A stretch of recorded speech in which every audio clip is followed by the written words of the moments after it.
One day after the puddle mess, Millie and Daisy sat staring at a wall, but not any wall. This one was filled with pictures of dogs.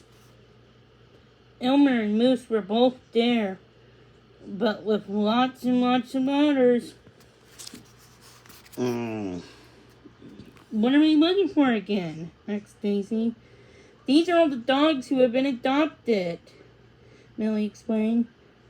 Their families sent in pictures, and Danny and Mom put them up for everyone to see.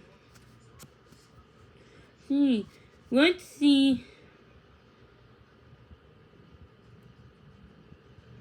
See if we can find any other dogs that have been adopted as a pair. Maybe we can try and copy them. Okay, Daisy said. She studied the photos. The people were all different. Some had blonde hair. Short, no hair at all. Some had kids and some didn't. Some young, some old. But all the dogs were looking happy and blonde. But were two dogs adopted by the same person, though?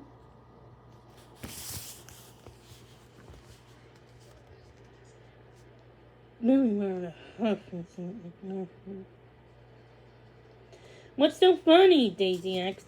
Millie pointed her nose at a picture of a cocker spaniel dressed as a giant sunflower.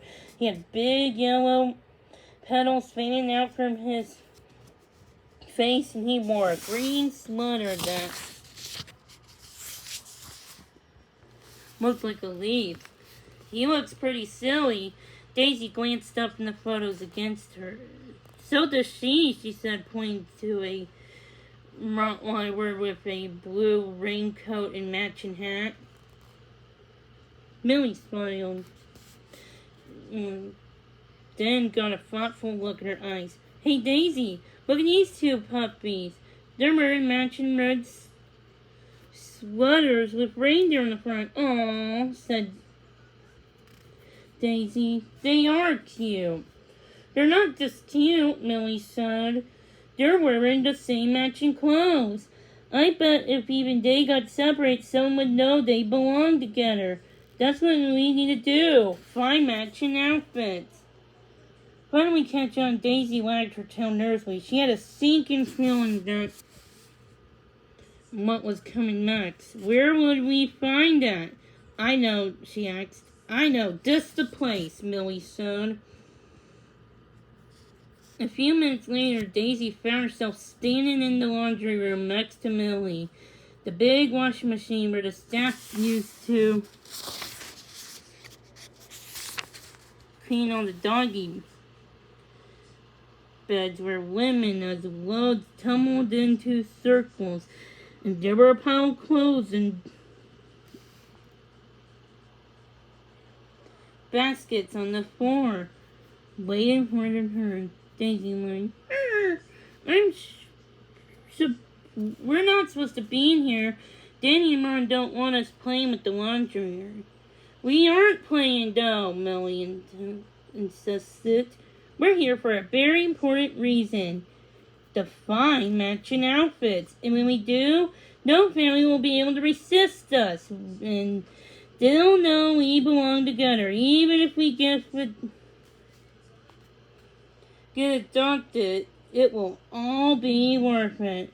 Daisy didn't like breaking the rules, but she guessed Millie had a point.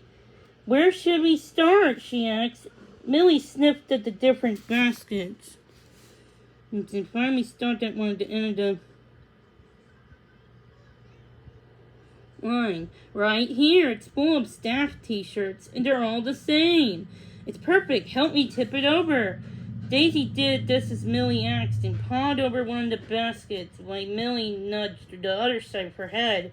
Pretty soon the t-shirts spilled out onto the floor in a great big heap.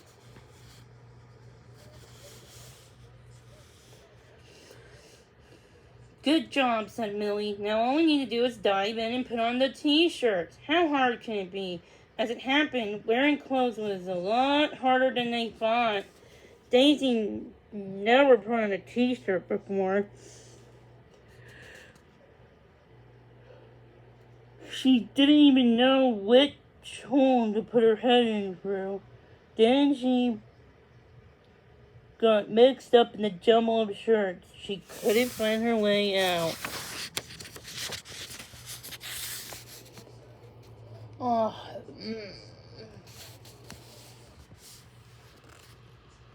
Millie, did you put a shirt on yet? Daisy cried.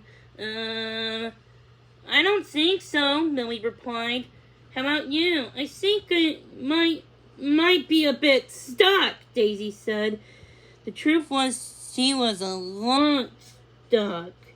Her back paw poked through one of the armholes of the t-shirt, and another had knotted around her front paws, and her head hadn't quite pushed through the neck of a furred now draped over her head like a shower curtain. Then Daisy heard Ron's deep voice say, "Oh, what have you two gotten yourself into now?" It took a few minutes for Ron and Danny to untangle Daisy and Millie from the staff shirts before they completely freed the dogs. Ron lifted his phone to take a picture. Flash, well, what do you have to say for yourself? He asked, looking at the photo though he had taken, then back at them. Daisy, who still had a t-shirt hanging on her right ear thought about diving back to the pile of shirts. She had no answer to Ron's question, and neither did Millie, who still had a t-shirt wrapped around her back left paw. They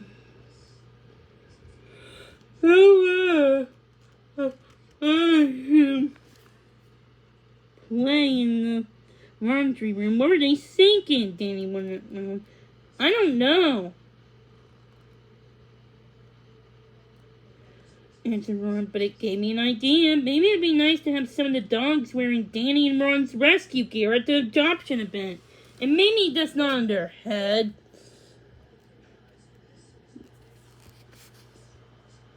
And Danny, and he looked at the t-shirt dangling from Daisy's ears and chuckled. Right, Ron agreed. And since we don't have time to get t-shirts made for the dogs, maybe we can alter some of these shirts and turn them into bandanas. They'll clearly want to wear them. He pointed at the dogs with his thumb. Great idea, Danny said. The photographer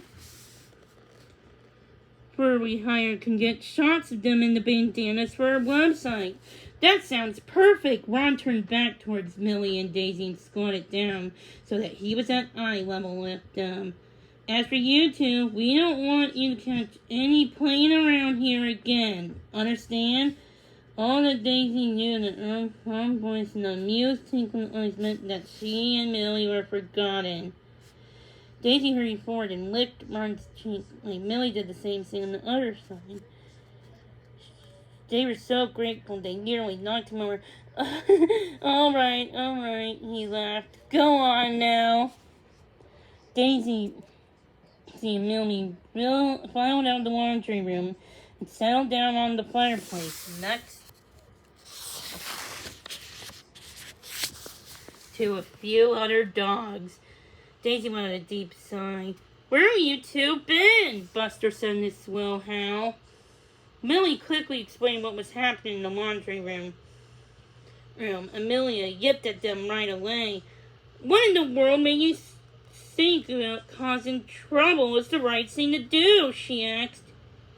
It seemed like a good idea at the time, Millie said. If matching shirts won't get us adopted together, I'm not sure what will. Is that what you thought? Buster's eyes drooped even more than usual. That's not gonna work.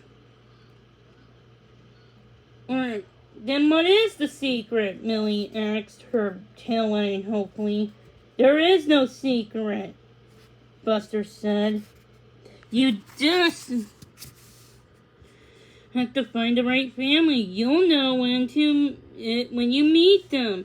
Daisy thought that sounded wise. Maybe they didn't have to worry about this as much as they had been. It had been if the perfect family was out there, they would find her and Millie. Thanks for the advice, Buster, she said. As she snuggled close to Daisy, she whispered, I still think there is a way to make our dreams come true. Maybe if I sleep on it, it will come to me. Daisy waited until Millie's breathing became deep, and even her paws began to twitch, but they always did when Millie dreamed about running. Then Daisy slowly got to her paws and slipped outside of her own. She needed to sleep too.